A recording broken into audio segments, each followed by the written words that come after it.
आपण बघत आहात न्यूज मराठी ताजा खबर। जगाच्या एक पाऊल पुढे। वर्धा जिल्ह्यातील कारंजा तालुक्यातील दैनिक महासागरचे पत्रकार धीरज कसारे यांनी भेसळयुक्त तेलाची बातमी लावल्याप्रकरणी कारंजा येथील होलसेल तेल विक्रेते अनुज जसानी धीरज कसारे यांना जीवे मारण्याची धमकी दिली।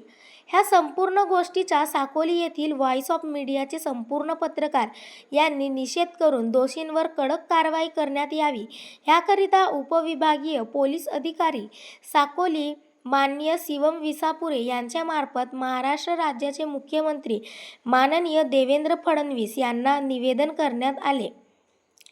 हे निवेदन देतेवेळी साकोलीचे पत्रकार आशिष चेडगे, यशवंत कापगते, किशोर रंगारी, किशोर बावणे, डीजी रंगारी, ऋग्वेद येवले, शीतल नागदेवे इत्यादी पत्रकार संघाचे संपूर्ण पत्रकार उपस्थित होते।